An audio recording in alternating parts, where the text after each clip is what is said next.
Assalamualaikum warahmatullahi wabarakatuh. Saya Suharyanti, salah satu mahasiswi di Institut Agama Islam Daar Al-Ulum Asahan Kisaran dengan NPM 2101040003 pada Prodi MPI Reguler Semester 6 Fakultas Tarbiyah. Dan video ini saya buat untuk memenuhi tugas akhir dari mata kuliah Etika Profesi Guru dengan dosen pengampu Buya Majah Hamdani SPDI MPD, kemudian dengan judul materi Kesalahan-kesalahan guru dalam mengajar dan solusinya. Langsung saja A. Contoh kesalahan-kesalahan guru dalam mengajar. Yang pertama, jalan pintas dalam pembelajaran. Yang kedua, menunggu peserta didik berperilaku negatif. Yang ketiga, menegakkan disiplin atau memberi hukuman yang tidak sesuai dengan kesalahan. Yang keempat, mengabaikan keragaman peserta didik. Yang kelima, menganggap paling pintar dan peserta didik selalu bodoh. Yang keenam, diskriminatif atau memperlakukan peserta didik secara tidak adil. Dan yang terakhir, memaksa hak peserta didik. Kemudian yang B, solusi mengatasi kesalahan guru dalam mengajar. 1. Agar tidak tergiur untuk mengambil jalan pintas dalam pembelajaran, guru hendaknya memandang pembelajaran sebagai suatu sistem yang jika salah satu komponennya terganggu, maka akan mengganggu seluruh sistem tersebut. Sebagai contoh, guru harus selalu membuat dan melihat persiapan setiap hendak melakukan kegiatan pembelajaran, serta merevisi semua dengan kebutuhan peserta didik atau sesuai dengan perkembangan zamannya. Harus selalu diingat, mengajar tanpa persiapan merupakan jalan pintas dan tindakan yang berbahaya karena dapat merugikan perkembangan peserta didik.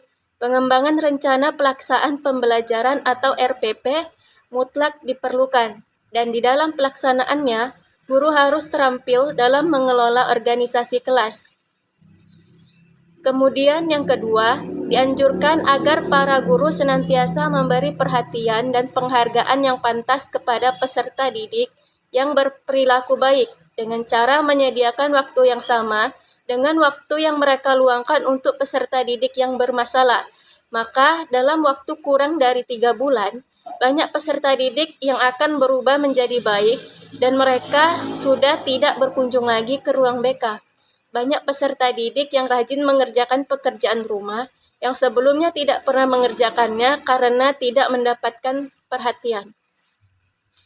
Yang ketiga, agar guru tidak melakukan kesalahan-kesalahan dalam menegakkan disiplin, ada beberapa hal yang perlu diperhatikan, yaitu disiplinkan peserta didik ketika Anda dalam keadaan tenang. Kemudian, gunakan disiplin secara tepat waktu dan tepat sasaran. Hindari menghina dan mengejek peserta didik. Pilihlah hukuman yang bisa dilaksanakan secara tepat. Gunakan disiplin sebagai alat pembelajaran. Untuk kepentingan tersebut, guru harus mengarahkan apa yang baik, serta menjadi contoh, sabar, dan penuh pengertian. Yang terakhir, guru juga harus memahami ciri-ciri peserta didik yang harus dikembangkan dan yang harus diarahkan kembali. Peserta didik yang aktif secara fisik mungkin bisa didorong untuk mengeksplorasikan dirinya melalui kegiatan olahraga. Jika seorang peserta didik memperlihatkan minatnya terhadap musik, maka carilah berbagai cara untuk mendorongnya agar minatnya bisa berkembang secara optimal. Demikian halnya anak-anak yang memiliki kecerdasan di atas normal perlu diberi perhatian secara khusus. Kemudian yang C, cara mengajar yang ideal. Yang pertama, pengkondisian suasana belajar. Kemudian yang kedua, berinteraksi secara aktif. Yang ketiga, menggunakan metode pembelajaran terapan. Yang keempat, scanning dan leveling. Yang kelima, dengan diskusi dan memberi tanggapan. Yang keenam, bercerita. Yang ketujuh, perumpamaan dan studi kasus. Yang kedelapan, mengajar dan memotivasi. Yang kesembilan, dengan menggunakan bahasa tubuh. Yang kesepuluh, gambar dan grafik. Yang kesebelas, memberikan alasan dan argumen.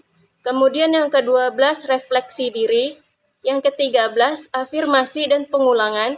Yang ke-14, Focus and Find Basics. Yang ke-15, metode tanya jawab. Yang ke-16, menebak dengan pertanyaan. Yang ke-17, memotivasi untuk bertanya. Yang ke-18, bijak dalam menjawab. Dan yang terakhir, mengomentari pertanyaan. Kemudian, dari yang telah dijelaskan, dapat kita tarik kesimpulan bahwa solusi ketika guru melakukan kesalahan dalam mengajar meliputi evaluasi dan refleksi atas kesalahan, peningkatan kompetensi melalui pelatihan, kolaborasi, dan rekan sejawat, menerima umpan balik dari siswa, serta penyesuaian dan perbaikan metode mengajar. Ketika guru melakukan kesalahan dalam mengajar, penting untuk segera melakukan evaluasi dan refleksi, mencari cara untuk memperbaiki dan menyesuaikan metode mengajar, serta menerima umpan balik dari siswa dan rekan sejawat untuk mencegah terulangnya kesalahan tersebut.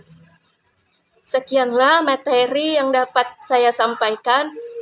Apabila terdapat kesalahan dalam pengucapan maupun dalam penyampaian materi, kiranya saya dimaafkan. Wabillahi taufik wal hidayah. Wassalamualaikum warahmatullahi wabarakatuh.